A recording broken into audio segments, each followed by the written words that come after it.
Oke, kita masuk ke bab 0 namanya ya.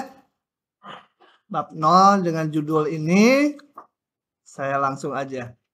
Nah, yang pertama itu saya akan perkenalkan bilangan real dengan himpunan-himpunan bagiannya. Salah, ini tadi udah ada yang ngoreksi, minus ya. Masa itu. Nah, bilangan real adalah bilangan yang dapat ditulis sebagai desimal. Nggak akan keluar yang gini ya. Tapi objeknya harus diketahui, oh ini bilangan real gitu. Seperti ini. Nulisnya bisa seperti ini, bisa seperti ini, gitu ya. Bisa seperti ini, gitu. Macam-macam bilangan real. Nah, beberapa bilangan real mempunyai representasi yang tidak tunggal. Bilangan 1, ini koma harusnya. 1 koma, gitu ya. Kita pakai bahasa Indonesia jadi pakai koma. 1 koma. Dan ini sama. Ada yang bisa menunjukkan bahwa ini sama? Caranya gimana? Hah? Dikali 10. Ini jadi 10, ini jadi 9,999 kali ke 10. Nah, yang ini ya. Yang ini. 0,999 itu saya namakan sebagai P 10 kalinya. Titik-titik 10 kalinya. Nggak keluar lah yang gini. Untuk diketahui aja. 10P. Kurangi yang baris 2 dikurangi yang baris 1. Ruas kanan tinggal 9P. Yang ini berapa? Tinggal 9 ya. Jadi P-nya sama dengan 1. Jadi ini tak lain adalah 1 gitu ya. Oke. Kadang-kadang di matematik itu ada yang aneh-aneh. Nanti aja. Kemudian bilangan real dapat digambarkan dalam garis lurus. Nggak harus horizontal. Kalau kita manual kan garisnya nggak horizontal kayak saya gini tuh. Agak jelek nggak apa-apa. Pokoknya bilangan real gitu ya. Kemudian ini ada titik 0 di sini. Sebelah kanannya yang positif semua. Yang lebih besar dari 0. Ini yang lebih kecil dari 0. Saya rasa udah diketahui dari SMA ya. Oh ya, sebelumnya dulu lagi. Oke. Himpunan bilangan real biasa dinotasikan dengan huruf R. Tapi nggak usah sekompleks ini nulisnya. Nanti kalau saya di kuliah bilang himpunan bilangan asli, bilangan real gitu. Saya nulisnya gini. Supaya nggak nulis misalkan S adalah himpunan bilangan real. Nah, saya nulisnya gini aja. Kakinya 2. Menyatakan himpunan gitu ya. Nanti ada bilangan asli. Bilangan asli itu natural number. Natural number tuh N. Tapi dikasih kakinya 2 itu. Supaya membedakan dengan huruf N biasa. Kesepakatan aja itu. Bilangan bulat biasa simbolnya Z gitu ya. Z. Terus kita ininya dibikin 2 itu. Saya kalau ini bilangnya Z. Kalau Z gitu tuh dia. Nanti gitu, aduh, jangan. Gitu, set saya bilang. Oke. Nah, bagian-bagian dari bilangan real, ada bilangan asli, ini isinya 1, 2, 3, simbolnya N. Nah, ini garis 2-nya boleh di sini, boleh di sini. Kalau nulis manual saya lebih enak di sini gitu ya, lebih gampang. Kalau miring kan, aduh, ini udah miring, tambah miring nanti. Ada bilangan bulat, itu bilangan asli dengan negatifnya dengan titik 0. Ada bilangan rasional, simbolnya Ki. Kalau saya nulis manual sih Ki gitu ya.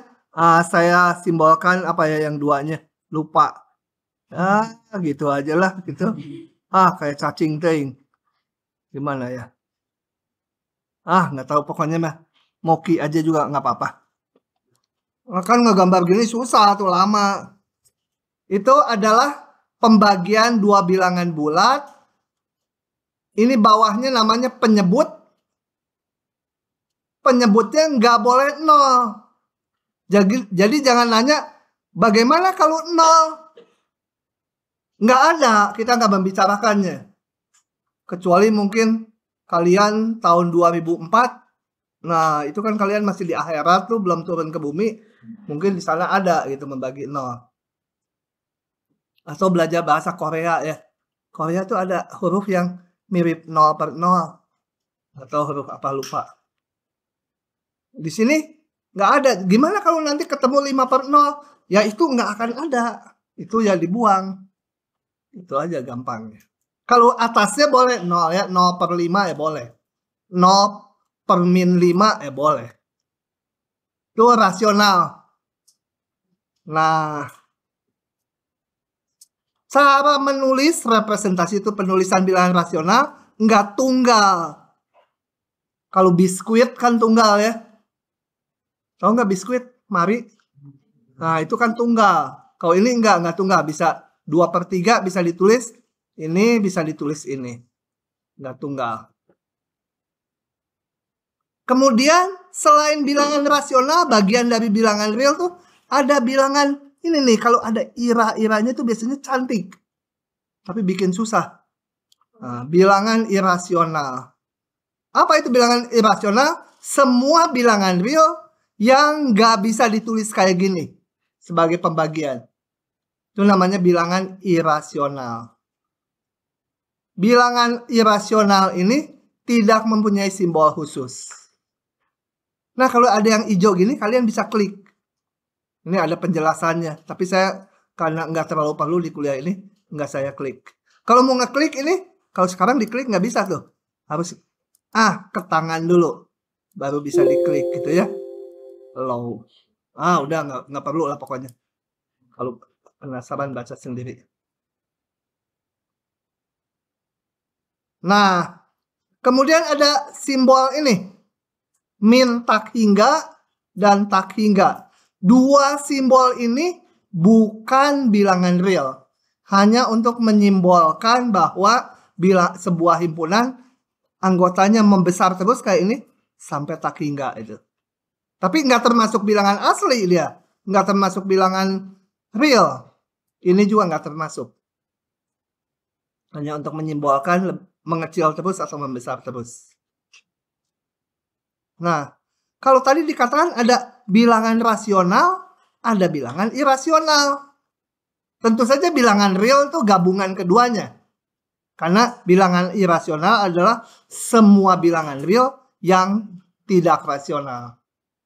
Gitu ya. Ngantuk ya? Nggak? Ngantuk aja. Biar ini saya nggak capek bawa pulang.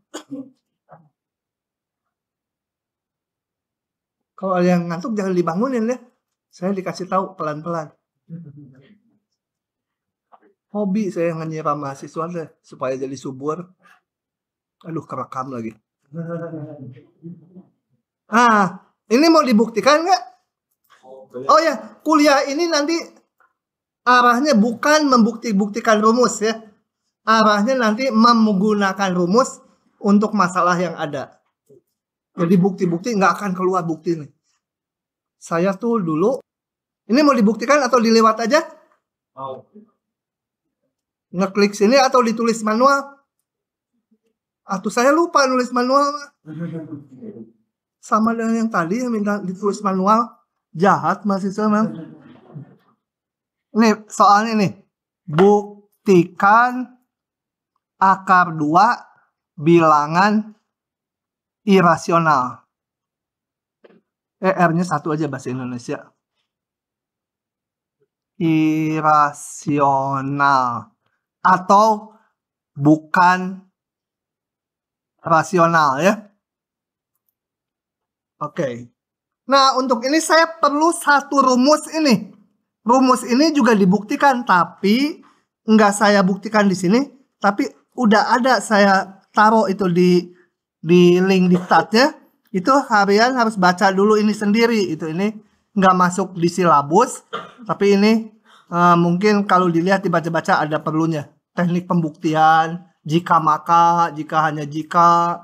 Kemudian pembuktian dengan pengandaian atau kontradiksi, itu semua saya tulis di sini. Nah, untuk yang menjawab ini ada satu rumus di slide itu, dasar-dasar logika, gini rumusnya. Jika P, jangan P lah. P itu perempuan. Jika L laki, jangan. Jika M itu kuadrat genap, maka M-nya pasti genap. Nah, ini nggak saya buktikan lagi ya. Baca aja di yang saya tulis di logika itu. Jadi ini akan dipakai, percaya aja ini. Matanya pada nggak percaya. Kalau M kuadrat genap, M kuadrat sama dengan berapa? Misalkan 25. Enggak. M kuadrat genap 36. Ya, M-nya pasti genap. M kuadrat jangan 49, 49 kan ganjil. M kuadrat berapa? 64. Nah, M-nya pasti genap. Ini akan saya pakai. Nah, membuktikannya ini bukti dengan nggak akan keluar ya di ujian yang gini. Kontradiksi. Caranya gini. Kan saya mau membuktikan ini irasional. Nah, saya andaikan akar 2 itu rasional. Nah, kalau bukti dengan kontradiksi itu nanti ini saya jalankan ke bawah. Misalnya di bawah saya ketemu 2 sama dengan 4. Nggak mungkin. Jadi pengandaian saya salah. Haruslah yang lawannya. Jadi haruslah dia irasional. Gitu ya. Jadi saya akan kerjakan ke bawah sampai di bawah. Nggak mungkin gitu. Nah, itu berarti pengandaian saya tadi salah. Kalau salah ya harus yang irasional. Kalau rasional maka akar 2 berdasarkan pengandaian ini bisa ditulis sebagai P per Q, betul? Kan tadi definisi bilangan rasional tuh pembagian bilangan bulat. Q-nya tidak 0. Sebentar. P, Q-nya anggota bilangan bulat ya. Q-nya nggak boleh 0 gitu ya. Dan saya dipilih P dan Q tidak punya pembagi sekutu atau pembagi bersama. Maksudnya kalau ini penulisan nggak boleh nulis 4/6 gitu kan, masih punya pembagi bersama. Udah dipilihnya udah yang nggak bisa diperkecil lagi. Nah, coba kita lihat. Saya kuadratkan boleh nggak? Boleh ya. Sama kok ini. Kucing sama dengan kucing. Ya kalau kucing pangkat 2, ya ini juga kucing pangkat 2 gitu ya. 2 sama dengan P kuadrat dibagi Q kuadrat. Dikali Q kuadrat kedua belas boleh nggak? Boleh kan, Q-nya nggak 0. Kalau Q-nya 0 ya nggak bicara kita.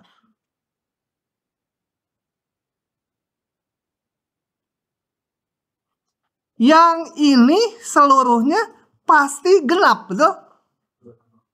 2 kali sesuatu kan? Pasti genap ya, 2 kali sesuatu.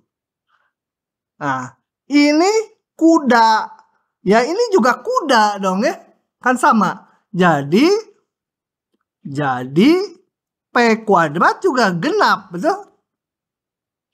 Kan sama. Bilangan yang sama ini, kiri kanan. Nah, kalau P kuadrat genap berdasarkan rumus ini, maka P-nya genap, betul? Maka P genap. Kalau P genap, maka P bisa ditulis sebagai 2 kali sesuatu, betul? T-nya bilangan bulat. T-nya sendiri nggak tahu genap ganjilnya.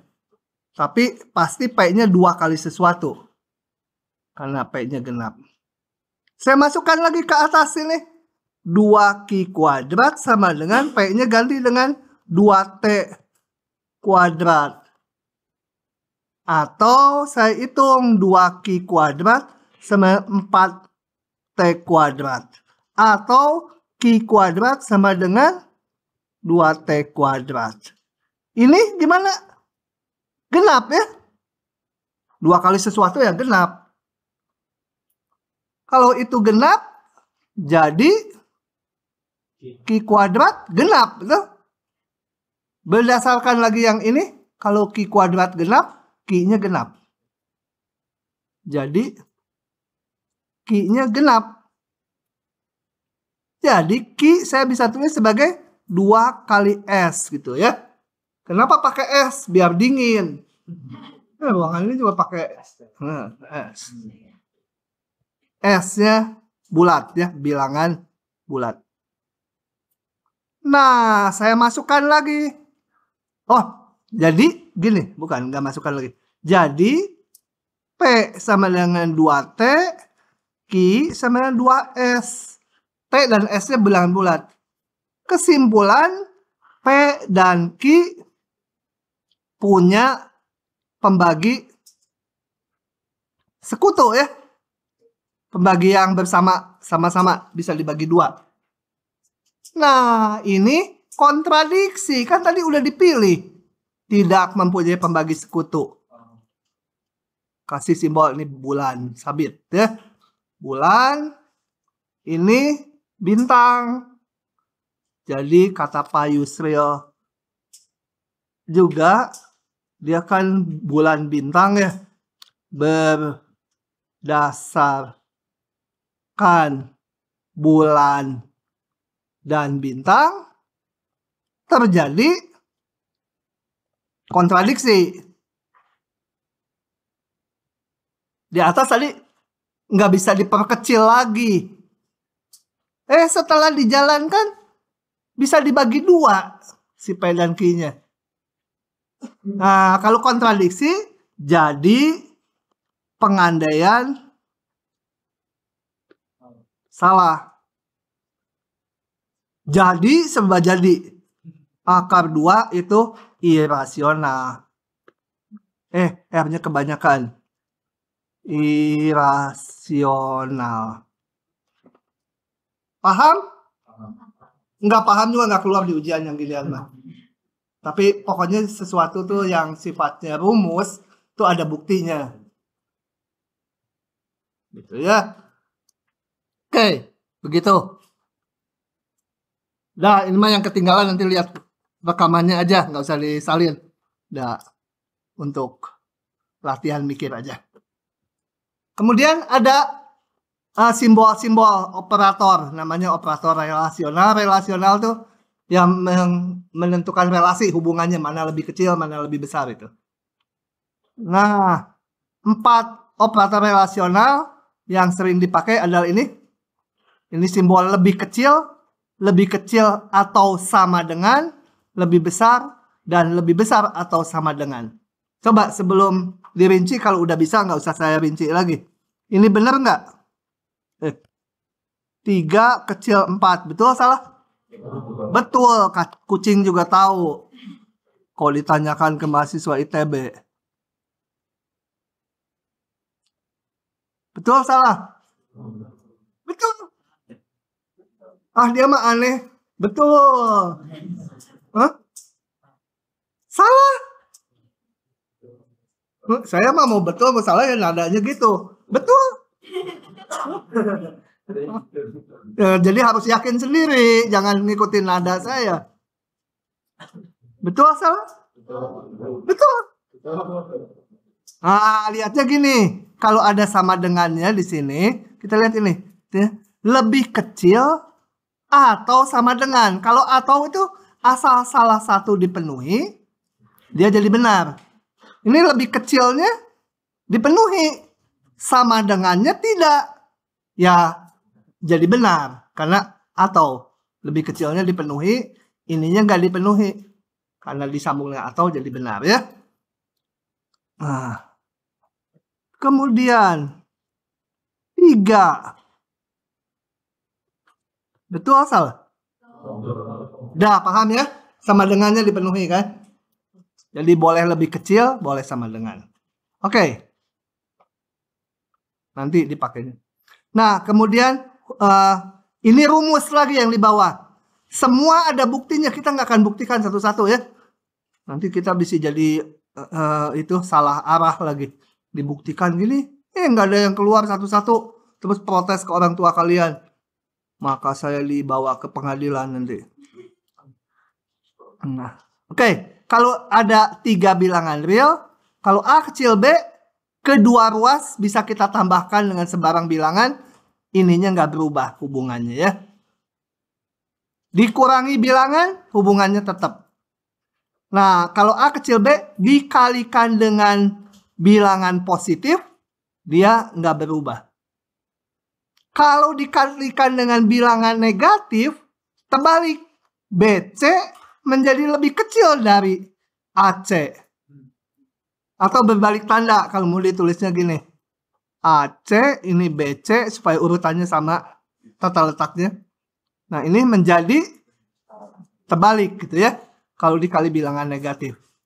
Coba, kalau saya punya gini. 2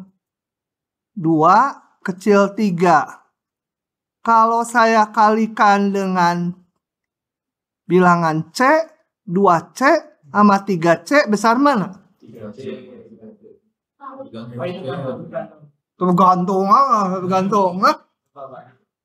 Di Malaysia yang sering digantung-gantung mah. Tergantung C-nya ya. Positif atau negatif. Kalau C-nya negatif, berbalik tanda ya. Kalau C-nya positif, tetap. Kalau C-nya negatif, berbalik tanda. Jadi, akibatnya nanti kalau ada pertaksamaan, kalian udah belajar mungkin pertaksamaan di SMA, 2X tambah 5 itu ya. Kecil misalkan 1/X. Nah, kalian kalikan dengan ini. Sebenarnya seperti dikali silang. Kalikan dengan X dan 2X tambah 5. Ruas kirinya kan menjadi X kali X min 1. Ruas kanannya menjadi 2X tambah 5 ya. Hubungannya apakah gini atau gini? Nah, nggak bisa, nggak boleh. Kenapa? Karena ini belum tahu positif atau negatif. Kalau ini seluruh ini negatif, berubah tanda. Kalau ini positif, tetap. Jadi, ini kan kelihatannya seperti dikali silang, itu nggak boleh. Tapi kalau dikalikan ini boleh. Karena udah pasti positif gitu ya. Nah, nanti kalau ada soal pertaksamaan, tiap tahun biasanya suka keluar. Hati-hati ngali silang. Soalnya kalau begitu kali silang itu udah dinolkan nilainya. Karena langkahnya yang dinilai. Meskipun mungkin jawabannya, saya ketemu jawabannya sama, nggak boleh.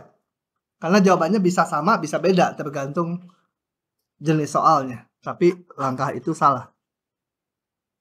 Kemudian ini A positif seperti A besar 0. Kemudian kalau A dua-duanya positif, A dan B dua-duanya positif atau dua-duanya negatif, berlaku ini. Nah, yang gini jangan diapalin, nanti hafalnya waktu ngerjakan rumus. Ngerjakan soal. Ngerjakan soal, ini bener nggak? Baru dilihat. Kalau nggak yakin. Kalau udah yakin langsung aja gitu, udah kerasa. Nanti ngerjakan soal banyak, apal sendiri. Saya kalau ditutup udah lupa ini ada berapa sifat.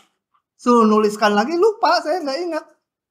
Tapi kalau pakai saya pertaksamaan, boleh nggak dikalikan ini? Udah sering pakai, dikalikan X plus 1 ya nggak boleh gitu. Nah, ya. Jadi jangan diapalin kayak puisi ini. Oke. Kemudian pengertian interval atau selang bilangan real. Kalian mungkin fisiknya udah tahu interval tuh bentuknya gini. Misalkan ini 2 sampai 3 gitu ya. Semua X yang ada di sini. Nah, itu interval. Tapi kalau gini bukan interval ya.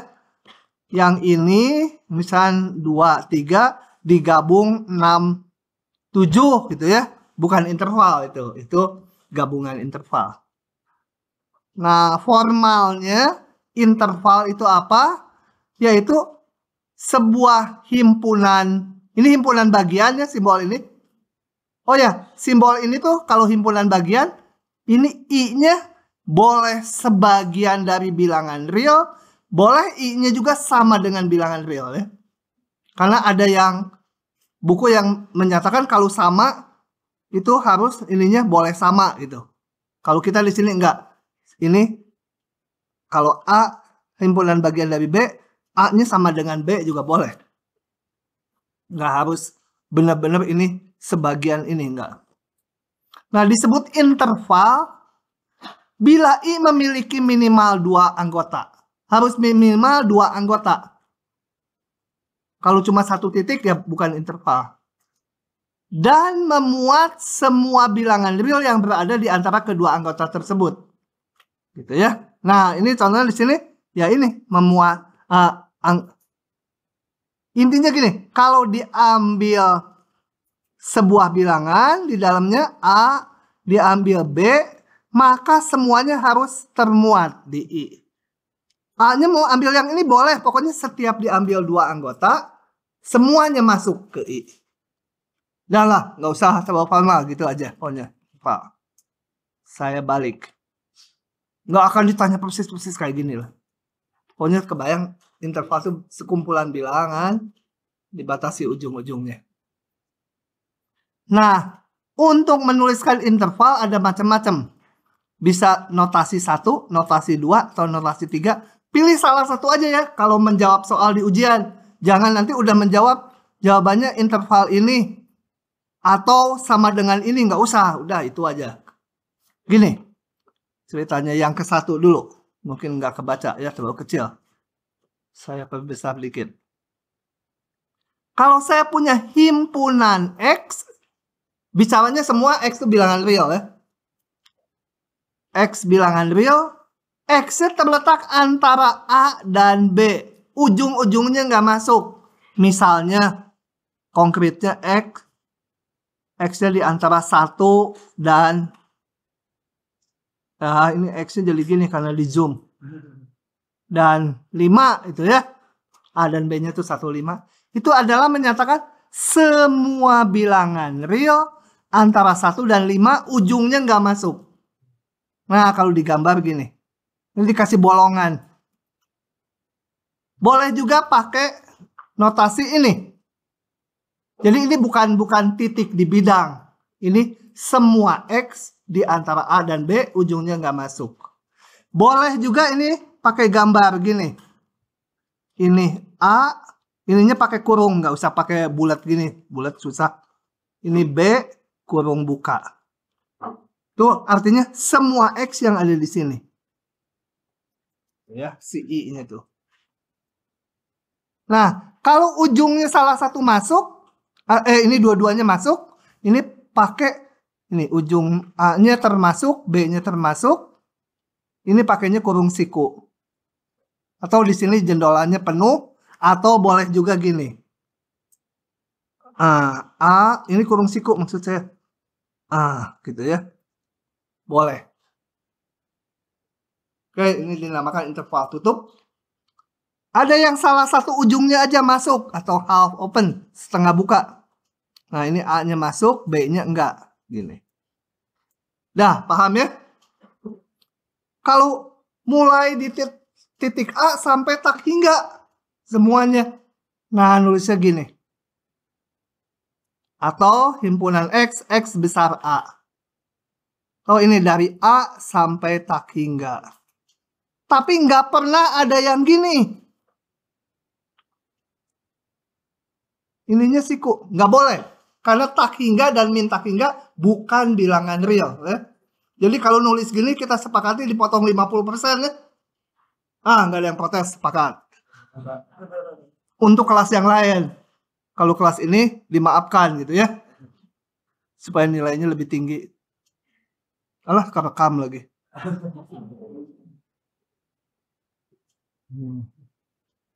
Ini nggak boleh ya. Ini nggak boleh. Nggak boleh. Kaget loh, supaya ingat.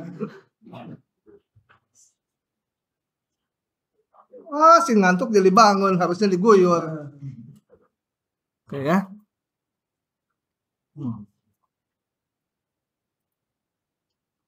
Oke, ini A-nya masuk. Demikian juga yang setengahnya kalian udah paham lah, lihat ini. Kemudian kalau bilangan real semuanya bisa min tak hingga sampai titik hingga. Boleh pakai ini aja, huruf R yang kakinya 2 itu. Atau ya seluruh ini, panah ke kanan, panah ke kiri. Semua gitu ya. Atau ini perjanjian notasi, ini bukan rumus. Perjanjian aja, kayak ini namanya meja itu ya. Oke. Lanjut. Suku banyak. Kelas ini lebih cepat kayaknya jamnya. Suku banyak atau polinom. Nah, kenapa gambarnya ini? Hah? Suku banyak kok ini? Hah? Enggak banyak, mah bisa 10. Yang dari Jawa siapa? Jawa Tengah atau Jawa Timur? Nah, ini tahu. Nggak tahu dari Jawa. Pecat. Suku apa? Hah? Kaki, suku itu kan? Sikil. Sikil. Sikil. Banyak loh. Akeh. Hah? Kakek. Akeh. Bukan bahasa Jawa banyak. Akeh. Bahasa Indonesianya apa? Banyak. Hah? Oh, akeh. Enggak, bahasa Indonesia banyak, bahasa Jawa, bahasa Indonesianya Ada, hanya itu bahasa Indonesia. bukannya banyak itu bebek. Benar kan? Oh, beda. Oh, salah ilustrasi kalau gitu, biarin aja. Tapi kan orang Jawa bilangnya banyak itu yang di sungai. Oh, soang ya mirip lah. Ini lebih kecil aja. Ya, suku banyak. Nggak ilustrasinya berarti nggak cocok. Udah pokoknya suku banyak atau polinom atau ya udah ini namanya isinya adalah seperti ini yang ruas kanan. Kalau kiri hanya simbolnya aja. PX itu disebut suku banyak kalau berbentuk seperti ini. Gitu ya. Di mana A0, A1 sampai AN ini bilangan-bilangan real yang sudah diketahui diberikan disebut koefisien polinom. X-nya bilangan real yang belum diketahui, belum ditentukan. Nah, N ini derajat dari polinomnya. Dengan syarat AN-nya nggak boleh 0. Maksudnya gini. Kalau A-nya ini boleh 0 ya. A ini. Misalkan 2X ditambah 6X kuadrat ditambah 9X pangkat 8 ditambah 0X pangkat 11 gitu ya. Nah, ini yang dimaksud derajat adalah pangkat tertinggi yang ini koefisiennya nggak boleh 0. Jadi bukan derajat 11 ini. Karena ininya 0. Nggak dianggap yang 0. Ini mah nggak itu ya. Jadi derajatnya 8. Derajat tuh pangkat tertinggi. Ini pangkat tertingginya kan 8. Yang koefisiennya nggak 0. Gitu. Oke. Contoh. Ini. Derajat 4 ya. Karena pangkat tertinggi berapa? 4. Dan ininya nggak 0. Jadi derajat itu yang ininya ya. Derajat ini meskipun 80 gitu. Ya derajatnya 4. Pangkat tertinggi yang koefisiennya nggak 0. Paham nggak? Nggak paham juga nggak apa-apa. Bilangan real R jadi bilangan tertentu ini. Disebut akar polinom PX. Bila ini R-nya digantikan ke sini, X-nya diganti R, hasilnya jadi 0 gitu. Nah, pembuat 0, bilangan yang membuat polinom itu bernilai 0 disebut akar gitu ya. Oke. Contoh. Ini bisa diklik, tapi kalau mau ngeklik, kalian harus kalau pakai Adobe ambil tangan dulu. Kalau di mode ini kayaknya ini nggak bisa diklik. Kalau udah tangan bisa klik keluar jawabannya. Gitu. Nah, tunjukkan 2 itu akar dari ini. Nah, kalau mau menunjukkan, jangan kalian mencari akar ini udah diberikan. Nanti juga ada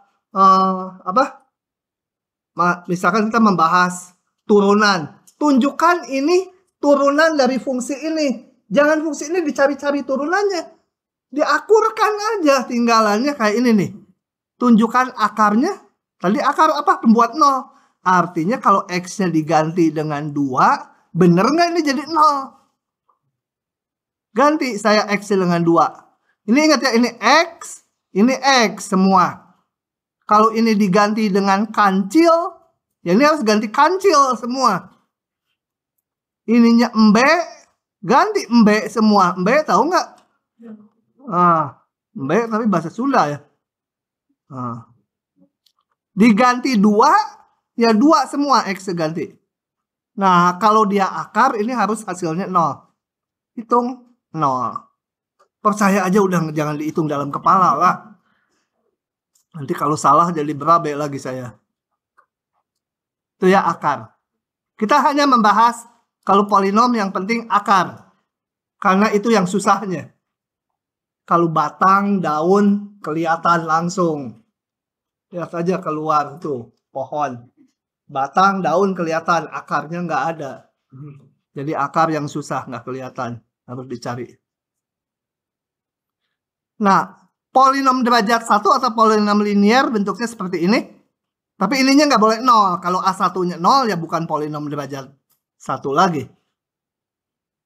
Polinom derajat 2 disebut juga polinom kuadrat atau parabola. Kenapa ya namanya parabola? Oh, bentuknya kayak gitu. Kayak antena parabola. Parabola. Itu bentuknya seperti ini. Dengan syarat A2-nya nggak boleh 0. Kalau A2-nya 0, ya jadi derajat 1. Kalau A1 A2-nya 0, jadi derajat 0. Nah, saya mau lihat ini. Kalian nanti kalau mau lihat animasi ini, kayaknya harus ngedownload software yang namanya GeoGebra. Tapi kayaknya nggak, ini udah saya bikin supaya muncul di HTML. Di browser. Saya mau ini, kita akan membahas polinom kuadrat. Sifat-sifatnya harus dikuasai nih. Ya, dengan cepat. Saya akan lihatkan lewat animasi aja. Ini gratis nih. Cari aja di Google, langsung download. Google, bukan Google katanya. Ya, sama aja lah. Ini saya punya polinom derajat 2. Yang pertama saya mau mainkan parameter A-nya ini. Gitu ya. Nah, kalau A-nya saya rubah-rubah, tuh kan berubah gitu kan. Ini grafiknya. Jadi ini grafik ini yang tegak itu nilai polinomnya, yang horizontal itu X-nya. Jadi kalau X-nya 3, ya P3, itu ganti 3, itu tingginya sekian. Gitu ya, baca grafiknya. Nah, kita lihat A-nya kalau saya mainkan, selama A-nya positif, ini A-nya ini, D-nya nanti belakangan. A-nya positif, ini juga bawahnya jangan dilihat, ini aja. Selama A-nya positif, dia melengkungnya ke atas kan? Tapi kalau dia negatif, melengkungnya ke bawah. Kalau ininya 0 gimana? Bukan polinom derajat 2. Dia persamaan linear garis lurus. Gitu ya. Tapi kita mau ngelihat yang derajat koefisiennya nggak 0. Jadi yang 0 ini nggak mau dilihat sebenarnya. Nggak melengkung ke atas, nggak melengkung ke bawah. Kalau udah positif gitu ya ini sebenarnya udah melengkung ke atas, cuma gede aja gitu. Masuk ke dalam bumi, keluar lagi di sana. Ya, sekarang melengkung dia. Nah, gitu. Jadi sekarang udah ingat ya, ini menentukan istilahnya kecekungannya. Yang kayak gini namanya cekung ke atas, kalau yang ke bawah cekung ke bawah. Ada juga buku yang memakai ini cembung, ini cekung. Ini cembung, ini cekung. Ah, udah susah. Lebih gampang cekung ke atas, cekung ke bawah. Ya. Ditentukan ini. Nah, kemudian B dan C. Balik dulu sini. Jadi Yang di kiri ini gambar yang di kolom 1. Ini semua nilai A-nya positif. Udah ditulis ya jelas ya A positif tuh. Tuh A positif, A positif. Ya, tapi itu diingat-ingat. Kalau koefisien dari X kuadratnya positif, melengkungnya ke atas. Ya tata letaknya nggak tahu, tergantung nanti nilai B dan C-nya. Kalau A-nya negatif, ke bawah. Oke, itu. Kedua sekarang. Coba kalau diamati. Yang merah ini punya akar nggak? Punya akar. Akar tuh apa? Bilangan yang membuat polinomnya bernilai 0 ya. Kan ini tuh yang vertikal nilai polinomnya, yang horizontal tuh X ya. Kalau X-nya 1, ini nilai polinomnya 0 kan? Kalau 4, nilai polinomnya juga 0. Punya 2 akar yang ini.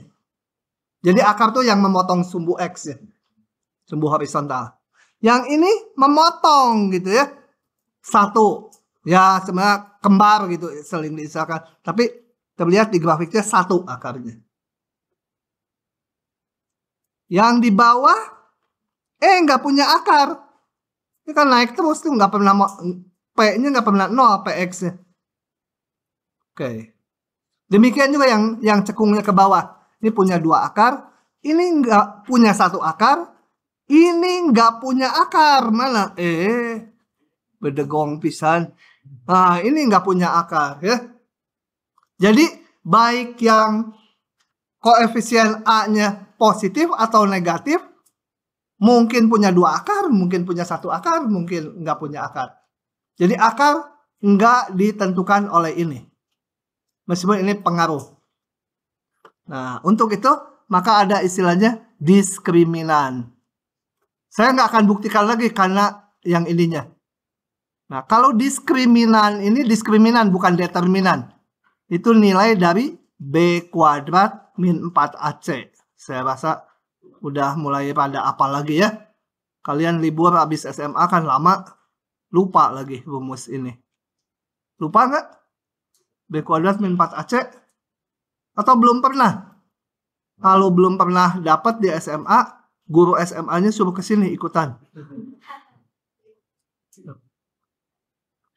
Nah, ini menentukan D ini tuh menentukan banyaknya akar. Kalau D-nya besar 0, ada 2 akar. Artinya memotong sumbu X 2 kali. Bisa ini, bisa ini. Nah, saya di animasinya saya mainkan. Ini B-nya saya mainkan ya. Nah, ini B-nya saya atur-atur. Lihat, tapi D-nya ini dihitung. Ya, di dalam programnya dihitung. B kuadrat min 4AC-nya sekian. Lihat, D-nya positif terus ya. Kalau D-nya positif, selalu punya 2 akar. Coba sekarang saya perbesar nilai ini yang C-nya. Ini nggak punya akar sekarang nih. D-nya negatif. Gitu ya. Tuh, kalau ke sini, atau B-nya lagi. D-nya positif, punya 2 akar. D-nya 0, mungkin nggak bisa 0 nih, karena kan angka-angkanya diskrit. Coba pelan-pelan. Bisa 0 nggak? Pakai kursor, pakai panah supaya bisa dikit-dikit.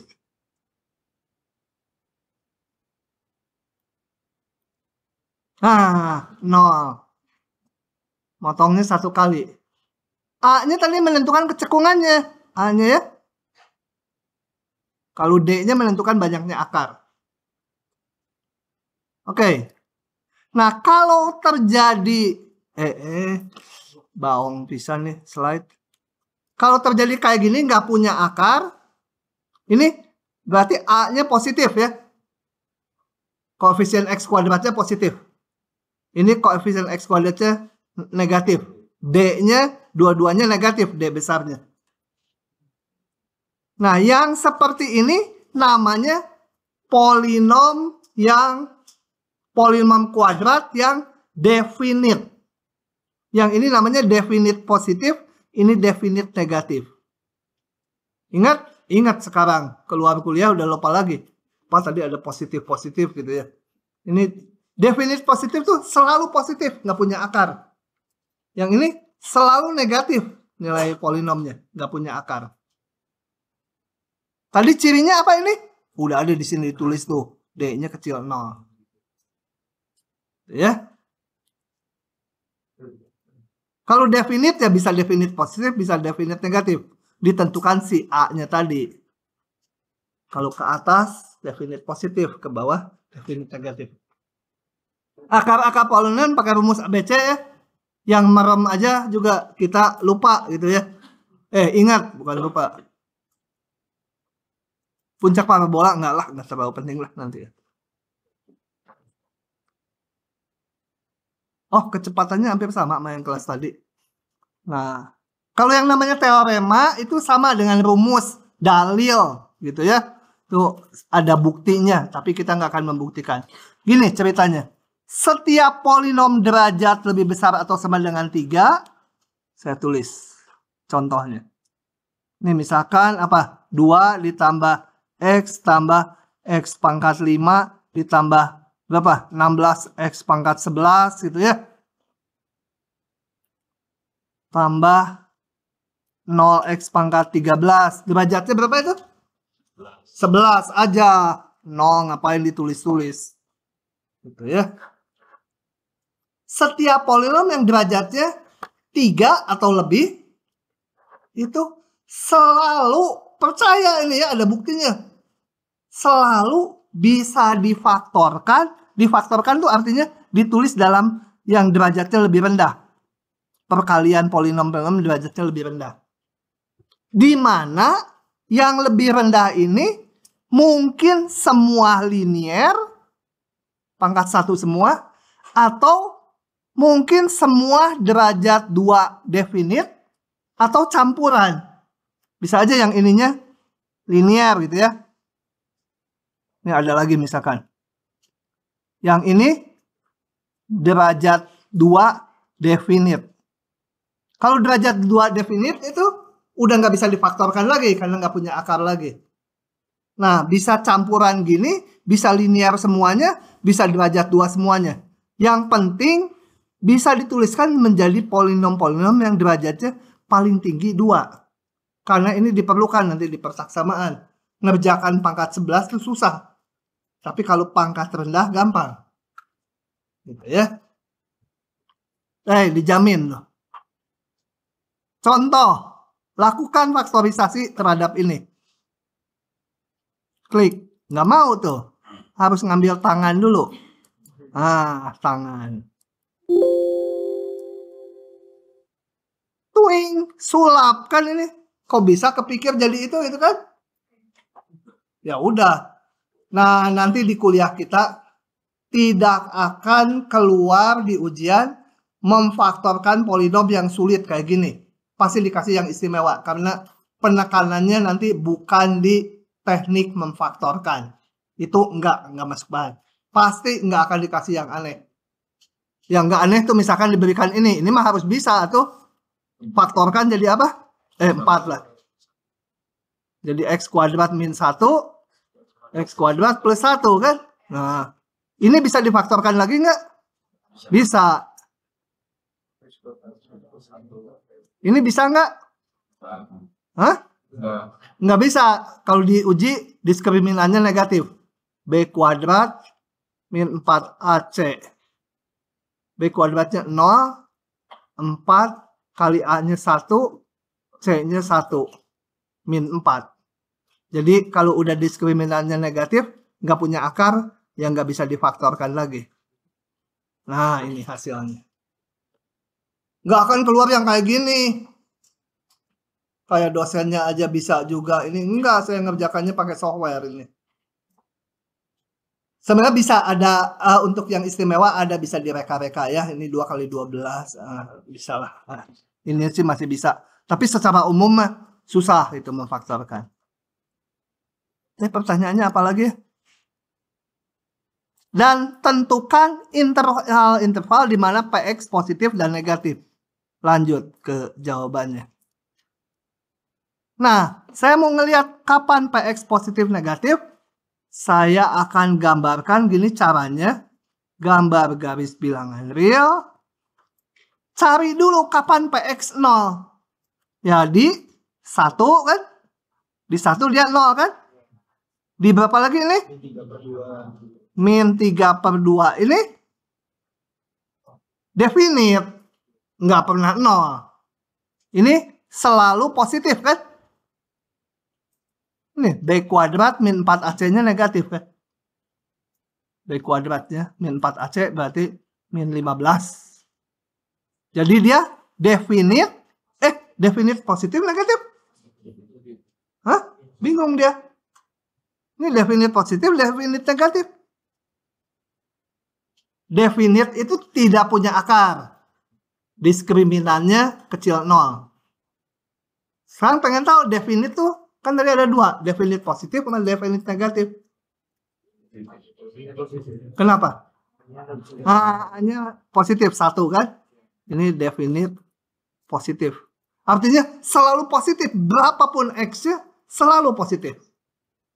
Nah, kembali ke tadi. Tentukan di mana PX positif dan negatif. Caranya, cari yang 0 dulu. Harus lengkap. Ya, cuma pembuat 0-nya cuma 2 ini. Kemudian, masukkan aja di tiap segmen satu bilangan. Misalnya yang di kiri. Berapa? Pilih bilangan di kiri. Min 1 juta. Supaya gampang hitungnya. Min 1 juta ini jadi negatif kan? Ini negatif juga kan? Ini tadi pasti positif berapapun. Jadi ini min jadi plus. Masukkan lagi yang di sini. Berapa? 0. 0 ini negatif. Positif. Jadi negatif. Ini nanti kalau diperiksa plus. Dan itu berlaku untuk sepanjang segmen tersebut. Kenapa? Tadi saya nguji di 0 aja kan? Di 0 ngujinya. Kok saya bisa nyimpulkan semua ini negatif? Siapa tahu di sini ada yang positif lagi. Hah? Apa? Nggak jelas. Paham ya tadi? Saya perbesar di min 3/2 sama 1. Tadi saya ngujinya di 0 kan? Negatif. Kenapa saya bisa nyimpulkan semua negatif di sini? Siapa tahu di sini mah jadi positif. Hah? Kenapa pasti sepanjang sub interval itu negatif semua? Atau yang ini, kenapa pasti gitu, setanda semua? So, mikir. Soal bonus tuh teh. Tuh. Nggak ada di sini. Pokoknya kenapa coba? Yang bisa menjawab sekarang dapat bonus 0,5 ke nilai akhir. Nah, ini dulu. Dia ngacung duluan.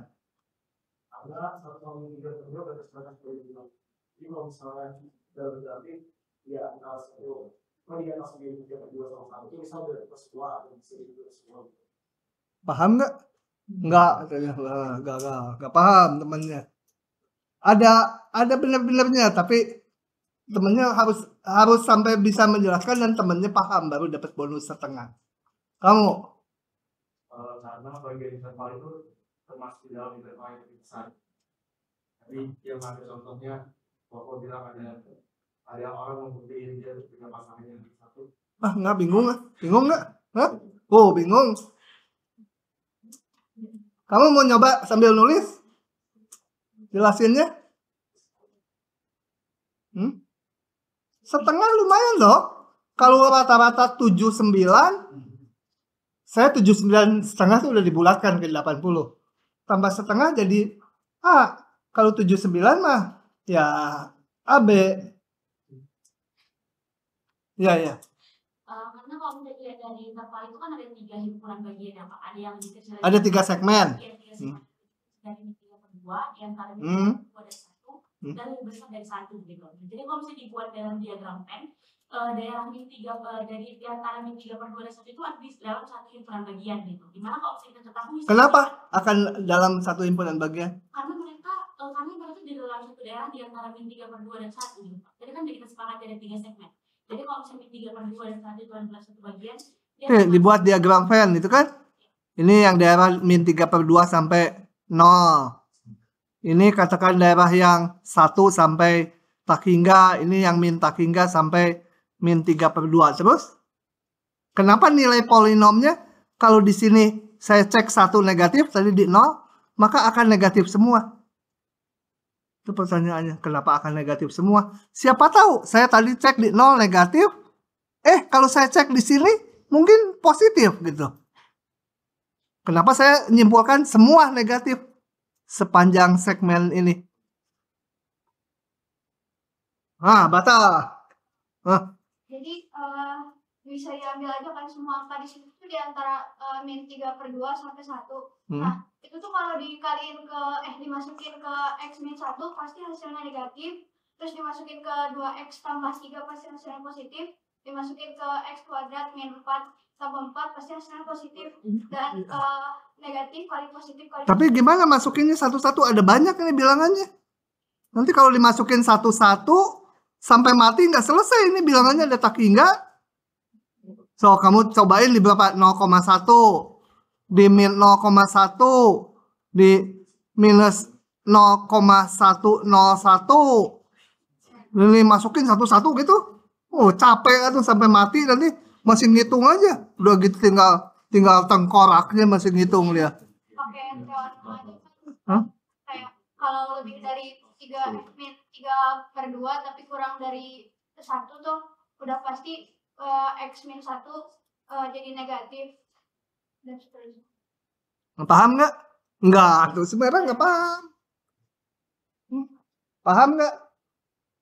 Nanti itu dulu, kamu tadi udah si zebra oranye. Sok sini nulisnya di sini aja. Ininya dihapus dulu ya. Aduh, ngapus ini teh susah kalau diadop teh. Oh, coret-coret. Bapak dosen, kalau salah kita guyur ya. Oh. Ini. Mana tadi, Pak? Sok ke bawah ya, ke bawah. Nah, Oke. itu. Saya Pelan-pelan, butuh kertas kosong. bentar, ininya harus diceklik dulu supaya ya, supaya enggak. Nah, ini supaya satu-satu. Jadi misalnya kita gambar tuh kalau Ini. oh di sini. Situ Oke. kayak kamu jelek itu nggak gambarnya di sini. Gambar langsung di situ kayak papan tulis. Misalnya kita tahu di sini min 3/2 dan 1 itu membuat grafiknya itu jadi 0. Bisa aja misalnya kita buat grafik kayak gini. Min 3/2 itu kira-kira di sini. Min 3/2. Terus 1 itu kira-kira di sini. Karena grafiknya ini A-nya positif, berarti dia cekung ke atas. Tadi kita udah sepakati cekung ke atas. Jadi kira-kira grafiknya itu bakal kayak gini. Ini satu. Enggak, ini asal seluruhnya mah nggak tahu, udah pangkat 4. Enggak, Pak. Yang penting kan kita tahu min 3/2 sama 1 itu membuat grafiknya 0. Membuat grafiknya. Berarti dia memotong min 3/2 dan 1 di 2 titik itu kan, Pak? Terus kenapa ini negatif? Enggak positif? Karena tadi kan gini, Pak, grafiknya. Grafiknya belum tahu. Misalin gitu, Pak. Kalau misalnya min 3/2 sama 1 itu kan pasti memotong di 0, Pak. Y-nya. Memotong di 0, tapi di antaranya nggak tahu kita akan positif, akan negatif di antaranya. Berarti kan di sini pasti negatif semua, Pak. Nah, gini ya. Di min 3/2 0.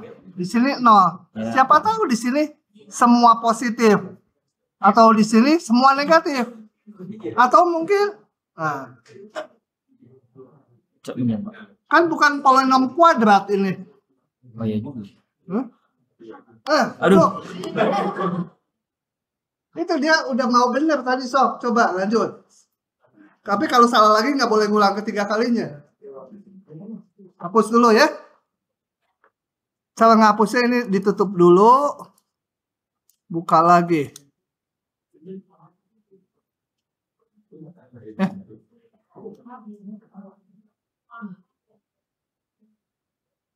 Mana tadi? Ini ya? So. Ini siapa namanya? Oh, saya Krisna, Pak. Krisna. Iya, Pak. Dewa. Amin. Ini kok jadi dewa kan? Enak aja. Ini di apa Pak? Ini gimana Pak? Di sebelah mana? Kok lagi? Ini mau drawing? Kok lagi? Cancel. Apa? Cancel. Langsung. Kenapa jadi nggak bisa drawing? Ketemu dia mah? Gimana nih Pak? Cerita. Udah. Stop dulu aja.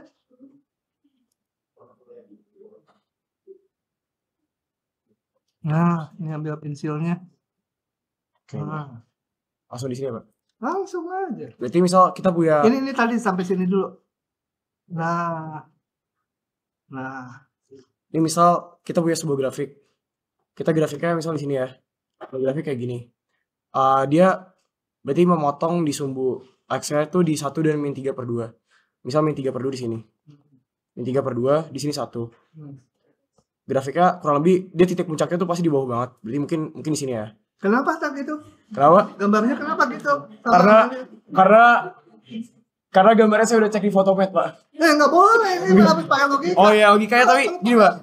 Tapi gini, Pak. Fitri juga udah ketemu. Gambarnya misal ini belum pasti, Pak. Maksudnya apa kurang lebih kayak gini. Pasti kan Nggak mau, kurang lebih. kalau grafiknya pangkat genap, Ya, yang pertanyaan saya mah gini, apa? kan tadi di 0, dia apa tadi negatif ya? Negatif, Pak. Kenapa semua ini juga akan negatif? Saya boleh jelasin pakai grafik ini. Hah? Gimana, Pak? Tapi grafiknya dari mana itu? Grafiknya Kan ini persamaannya bukan persamaan kuadrat di pangkat 4, saya susah ke gambar pangkat 4. ya udah, Pak, hapus deh, Pak. Hapusnya. Nggak boleh pakai software. Iya, hapusnya gimana, Pak? Nih. Hapus. Nah, ini pencet yang bawah. Pus sambil nyebut. Pus. Gitu loh. Karena interval polinomialnya tuh kan di 1 dan min 3 per 2. Jadi harusnya di setiap bilangannya itu di antara interval min 3 per 2 dan 1 itu kalau dimasukin tuh hasilnya bakal minus. Karena kalau misalnya Kan gini, banyak bilangannya kayak dia nanti masukin satu-satu kamu. enggak usah masukin satu-satu. Tapi kan pembatasnya di 1 dan min 3 per 2. Kalau kita udah tahu 1 dan min 3 per 2 itu pembatas polinomialnya di 0, jadi 0. Berarti kan harusnya di antara 1 dan min 3 per 2 angka berapapun yang kita masukin bakal minus gitu, Pak. Kita uji titik di satu titik. Kenapa? Itu pertanyaan saya bakal minus kenapa? Bakal minus karena pembatas polinomialnya dari 1 dan min 3 per 2. Berarti uji titik di salah satu antara 1 dan min 3 per 2 harusnya bakal Kan diuji satu titik tadi. Di titik lain akan sama gitu tandanya. di titik Kenapa gitu? selama di antara 1 dan min 3 per 2. Nah, kenapa akan semua negatif? Karena 1 dan min 3 per 2 memotong di sumbu X. Dia mah hanya tahu 0 di situ. Kenapa? Di min 3 per 2 sama 1 Kan dia 0. berarti harusnya di bawah 1 dan min 3 per 2. Antara ini berarti udah pasti minus semua nih, Pak. Nah, itu pertanyaan kenapa? Pasti minus semuanya. Karena bentuk grafiknya cuma cekung satu gini, Pak, berarti. Kata siapa? Iya nih. Kalau lihat kamu nggak gambar grafiknya dulu udah pakai software. Coba kalau ini pangkat 99 gitu. Kalau pangkatnya 3. Nah, sudah duduk. Ya. Karena waktunya udah habis saya jelaskan. Pakai pengandaian kalau saya. Sebenarnya mungkin di belakang kepala benar tapi menyampaikan itu lain gitu kan ya. Harus terbiasa juga. Ini saya hapus dulu. Nah, atau gambar lagi di sini. Yang kita tahu di min 3 per 2 0 ya. Dan di 1 juga 0 nih. Dan di 0 tadi saya masukkan negatif. Nah, saya pakai biru. Di 1 saya tahu negatif, nggak tahu berapa dihitung lah ya. Di 0 negatif.